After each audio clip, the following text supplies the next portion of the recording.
Chase Whitman is a ruthless CEO forced to marry or lose everything. His solution? A fake marriage. No love, no risk, just a contract. But Emma Collins, the sharp-tongued artist he hires, isn't like anyone he's ever met. What begins as a cold deal turns into quiet gestures, late-night confessions, and something dangerously real, until one headline destroys it all. Betrayal, heartbreak, and a second chance that may never come. This isn't just a love story. It's about choosing someone when nothing forces you to. Stay till the end, because the most real love stories often start with a lie.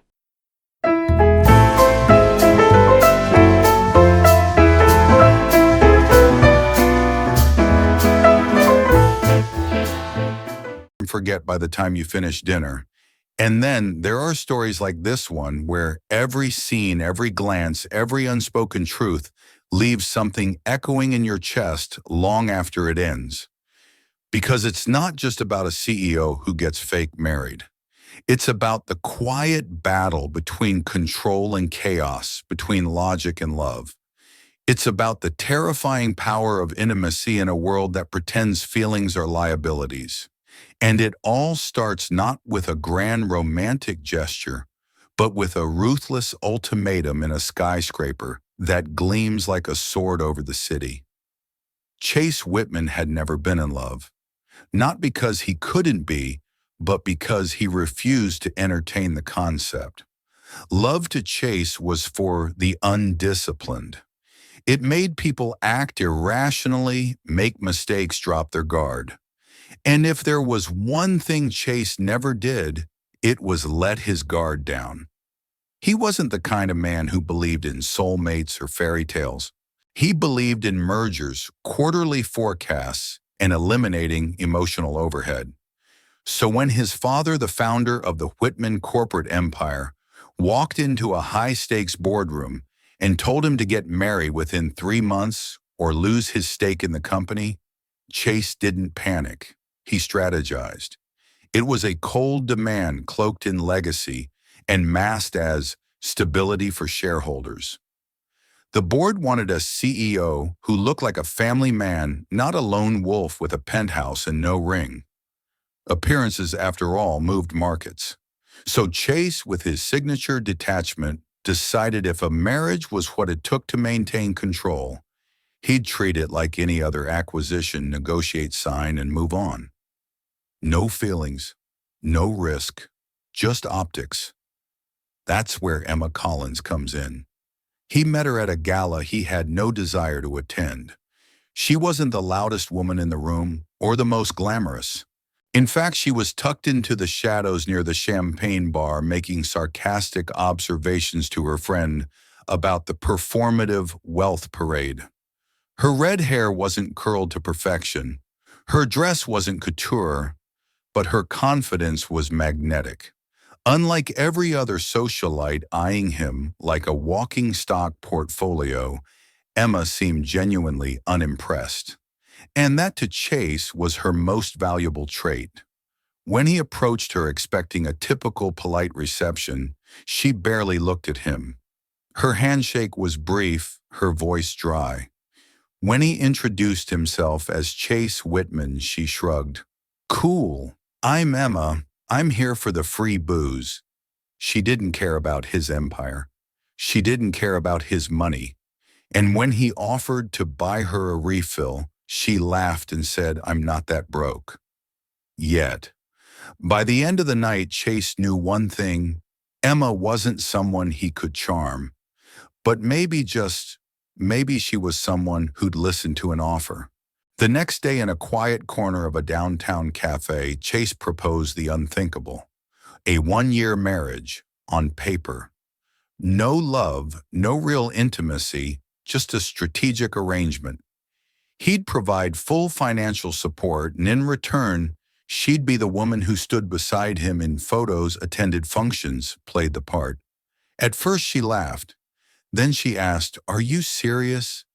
And when she saw the sincerity in his eyes, backed by a legally drafted contract and a list of terms, her expression changed. Emma wasn't naive. Her art gallery was bleeding money. Grants had dried up, patrons had ghosted, and every month she was borrowing time she didn't have. Chase didn't pressure her. He let her think. And after 3 days of weighing pride against survival, she walked into his office, tossed the unsigned contract on his desk, and said, "Fine, but don't fall in love with me." He didn't laugh. He just said, "Same." The wedding was a masterpiece of theater. Crystal chandeliers, floor-length gowns, violins echoing through the marble reception hall. Media outlets dubbed it the wedding of the year.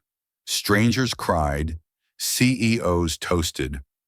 But under the layers of lace and tailored suits, neither Chase nor Emma felt anything real. The kiss they shared was rehearsed, the smiles mechanical. They weren't a couple. They were actors in a drama they had no desire to write. Their new life unfolded in a penthouse high above the city, where the view was perfect and the silence was deafening. Chase had rules, separate bedrooms, mutual respect, no questions asked. Emma had rules too: don't pretend, don't expect, and don't touch her sketchbooks. And for a while it worked, until it didn't. Because feelings are funny like that. They seep into the cracks you never knew existed. They grow like weeds in the gardens you try to sterilize. At first it was friction. Emma played her music too loud in the mornings. Chase hated clutter, and she left coffee mugs everywhere. He obsessed over order. She worshipped chaos. They clashed constantly, but somewhere in the irritation, a strange kind of intimacy bloomed. They began noticing the small things. The way he always checked if she ate. The way she left him notes like, "Your face looks less annoyed when you're asleep." Then came the night that changed everything. Emma got sick. She tried to hide it. Chase noticed anyway. He walked into the living room to find her curled under a blanket, shivering. No makeup, no pretense. Just a girl who looked too fragile to argue. He didn't hesitate. He lifted her in his arms and carried her to her room. He called his private doctor. He made tea. He stayed the entire night by her side. It wasn't part of the contract. It wasn't obligation. It was instinct. That moment shattered something inside him. Chase started looking at her differently after that. Not as a problem to manage, but a mystery he wanted to solve. Her art, her laughter, her anger, it all fascinated him. He wasn't falling in love, he told himself. He was just curious. But that lie unraveled fast. He showed up to one of her gallery events without telling her, stood in the back, watched her shine. She saw him from across the room, and for the first time her smile wasn't sarcastic. It was soft. Real. On the walk home she asked, "Why did you come?" And he said, "Because it mattered to you." No contract clause covered that answer. Back at the penthouse that night, they sat on the balcony. For the first time, Chase talked about his mother. How she left when he was a teenager. How he built walls to keep the world out. Emma listened, her fingers wrapped around a mug of tea. She didn't say, "I understand." She just stayed. Later in that same penthouse, they stood in the master bedroom, awkward and quiet. The tension was real. He touched her cheek. She didn't pull away. Their kiss was slow, searching. But when things got heavier, Emma stopped. "I've never done this," she whispered. He blinked. "What do you mean?" Her voice trembled. "I'm a virgin." For a moment he said nothing. Then something inside him fractured, not out of judgment, but out of humility. This wasn't just another night. It wasn't just another contract clause. This woman who had laughed at his suits, rolled her eyes at his ego, had trusted him with something so vulnerable, so unguarded. He backed away. "We don't have to. Not unless it's real." Emma's eyes filled with something he couldn't name. And for the first time in his life, Chase realized the difference between intimacy and transaction. He realized you can't draft real feelings into a contract. You can't negotiate vulnerability. You either risk everything or you stay numb forever. Subscribe our channel for more powerful stories about love, self-growth, and human connection, and turn on the bell so you don't miss the next emotional journey. After that night, nothing looked the same. There were no declarations, no labels, no sudden shift in routines, but everything between them had changed. The space between Emma's studio corner and Chase's pristine desk now held something electric, unspoken, vulnerable, and in that fragile tension, something softer emerged. Chase started doing small things, things he wouldn't have done for anyone else. He ordered her favorite almond croissants every Sunday morning and left them on the kitchen counter with a note that simply said, "Still warm."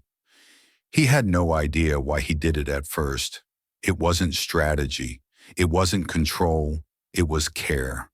Quiet, uncomplicated care. Emma, skeptical at first, watched these gestures with suspicion. This was the man who once described emotions as operational inefficiencies. Now he was memorizing her coffee order and standing silently beside her at art fairs, letting her take the spotlight. And the more she watched him, the more she noticed his cracks. The way he always kept one lamp on at night, as if afraid of the dark. The way he avoided talking about his childhood. The way he flinched ever so slightly when she raised her voice, even in play. Chase was brilliant and ruthless in the boardroom, but in the quiet hours, he was just a man who had built a fortress so no one would ever leave him again. One night she asked him, "Do you even believe in love?" He didn't answer immediately. He looked out over the balcony, the city lights blinking like distant stars. Then he said, "I believe in the illusion of it, but I don't know if I believe in the permanence." Emma laughed quietly, almost sadly. "You talk like someone who's been hurt." "I talk like someone who's been abandoned," he replied. That was the first time she reached for his hand, not as a wife playing a role, but as someone choosing to stay. But life doesn't pause for emotional progress, because just when Chase was learning to trust what was blooming between them, the storm hit. One morning he woke up to 10 missed calls. Tabloid headlines were everywhere. Fake marriage scandal, billionaire CEO's sham wedding exposed, and beneath it all, every confidential detail of their agreement, dates, clauses, payments, leaked. The media spun it like a soap opera. Emma, the struggling artist, was painted as a gold digger. Chase, the cold billionaire, as a manipulative fraud. The love story that had begun to feel real between them was now smeared across screens as a business stunt. Emma found out the moment she walked into the kitchen, her phone vibrating with text after text. "Are the rumors true? You really sold yourself for a gallery." When she saw the tablet in Chase's hands, his face pale, his fingers clenched, she knew. Her heart sank. She didn't need to ask, but she did. "Did you do this?" He looked up, eyes wide, with something between shock and devastation. What she held up, the screen headlines glaring back at them. "Who else had access to this contract, Chase?" He opened his mouth, closed it, because the truth was, it looked bad. Only a few people in his circle knew. His legal team, his executive assistant, maybe one or two board members. But from her perspective, it was easy to assume it came from him. That he'd leaked the story to control the fallout, to protect his image. "I didn't," he said, stepping toward her. "I swear to you I would never." But Emma backed away. "Everything we had, was any of it real?" Chase reached out, his voice shaking. "Emma, please. I can't do this." she said, tears glistening in her eyes. "You told me this wasn't just a contract anymore. I believed you, but maybe I was just a fool." And just like that, she was gone. The door closed behind her with a finality that echoed louder than any fight they'd ever had. In the days that followed, Chase unraveled. He didn't sleep. He didn't eat. He barely made it to board meetings. Every inch of the penthouse reminded him of her laugh in the hallway, the paint on his dining table, the quiet music she used to play when she thought he was still asleep. He called. She didn't answer. He texted. Nothing. He even stood outside her gallery one night in the rain only to find it dark. The shutters were pulled down, the space empty. She had vanished, erased herself from his world like she'd never been there at all. And still the question clawed at him. Who leaked the contract?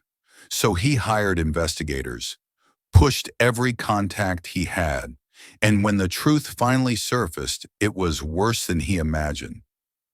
Victor Lang, a rival CEO and former ally turned enemy, had bribed one of Chase's former assistants for access to the agreement. It was an orchestrated takedown designed to destroy Chase's credibility and the woman who had unknowingly become his heart. Chase stared at the evidence, emails, money transfers, photos of handshakes in back alleys. And all he could think was, none of this matters if she doesn't believe me. So he did the one thing he swore he'd never do. He made it public. The next morning, Chase called a press conference, not to talk about profits, not to rescue stock prices, but to speak the truth. When he stepped up to the microphone, the room went silent. Every camera turned to him. Every reporter held their breath.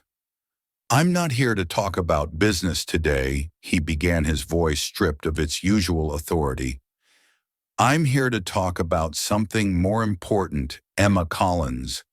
He told the truth, that their marriage had begun as a contract, that she never once asked for money, that she had walked into his life like a storm and forced him to feel things he had spent years avoiding. He told them about the night she was sick and he sat by her side, about the gallery shows, the laughter, the balcony conversations, the moments that couldn't be scripted. "She didn't marry me for status," he said quietly. "She married me because I needed someone, and she stayed long after she didn't have to. She didn't deserve this." And then for the first time in his life, Chase Whitman said it on record, on tape, in front of the entire world, "I love her." It wasn't a calculated line. It wasn't rehearsed. It was just the truth.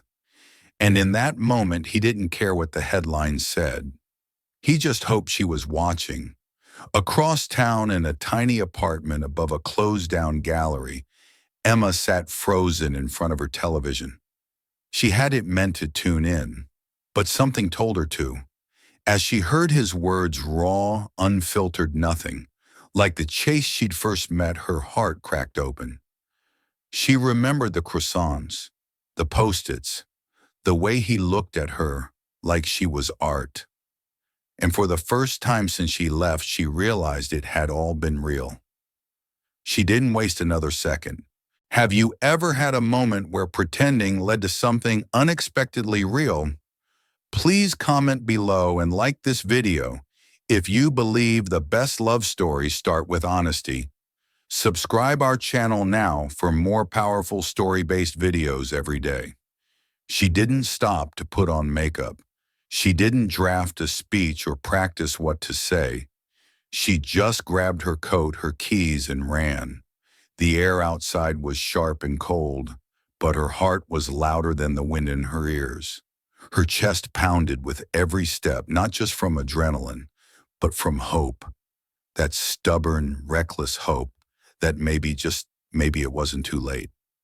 Back at the penthouse, Chase stood by the window, the same one where they used to watch the city lights and talk about everything and nothing. But now he just stood still, motionless, silent, empty. He had given his truth to the world, but he still didn't know if it was enough for the one person who mattered. Then the doorbell rang. At first he didn't move. He didn't trust it. It was probably security or his assistant or some journalist still trying to get a statement. But when he finally opened the door, everything inside him collapsed. There she was. Emma stood in the hallway, hair windswept, cheeks flushed, eyes glossy and searching. Her breath was shaky, her hands tucked deep in her coat pockets. And for a moment neither of them spoke. They just stared like two people who had wandered too far, but still remembered the way back. She was the one who broke the silence. "I saw the press conference," she said, her voice cracking slightly. Chase didn't know what to say. He took a small step forward, afraid that if he said too much, she'd turn and vanish again. But Emma shook her head. "Let me talk." He nodded, swallowed hard. "I thought you betrayed me," she said. "I thought you were just another cold man doing damage control." She looked down for a moment, then back up. "But I was wrong." Chase's eyes searched hers, uncertain, still guarded by pain. "Emma, I care about you," she continued, voice trembling. "Not because of the money, not because of the contract, because of who you are. You stayed up with me when I was sick. You listened when I didn't know how to say things out loud. You believed in me when no one else did." She took another step closer, so close now he could feel the warmth of her presence. "I love you, Chase. Not the CEO, not the name, just you."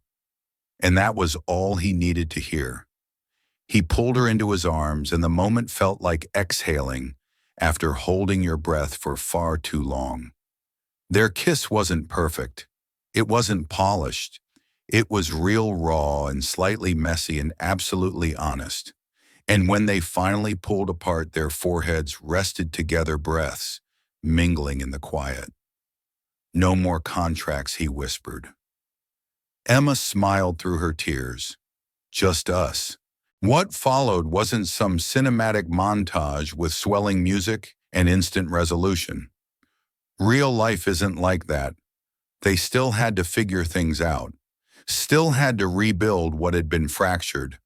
But this time, it wasn't about obligation. It was about intention. Months later, the penthouse no longer looked like a museum. It had color, now splashy, unapologetic color. Emma's canvases leaned against the walls. A cozy reading nook sat by the window.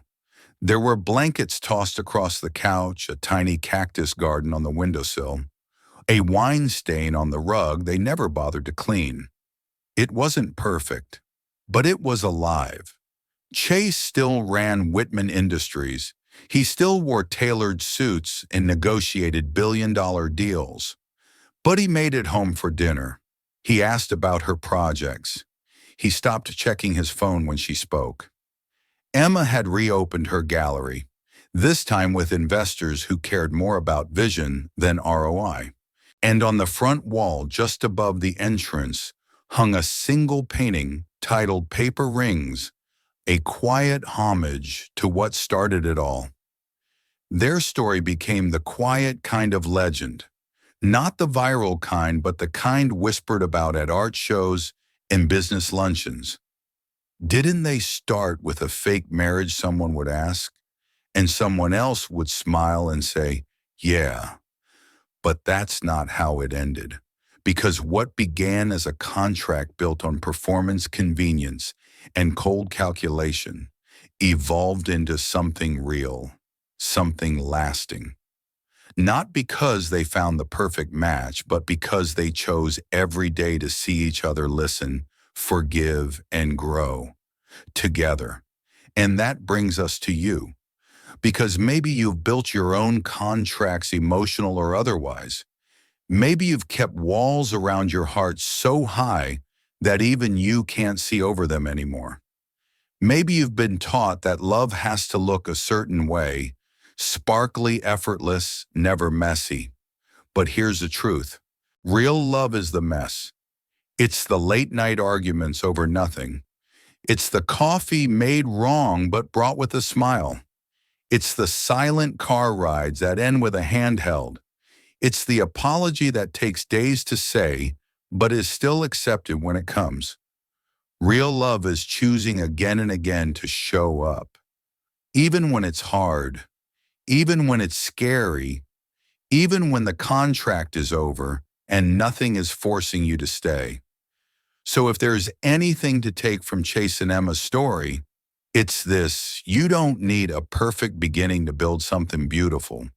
You just need honesty, vulnerability, and the courage to let someone in, even if the deal was never supposed to include your heart.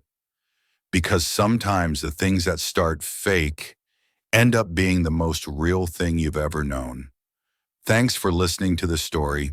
If it made you feel something, if it reminded you of someone, if it made you believe even for a second that love can be unexpected, unplanned, and utterly worth the risk, don't forget to like, comment, and share it.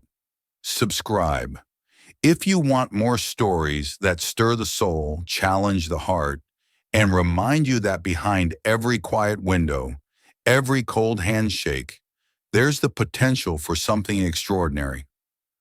Until next time, keep believing in second chances and maybe even in fake marriages that turn into real love. Subscribe our channel for more powerful stories about love, self-growth, and human connection, and turn on the bell so you don't miss the next emotional journey.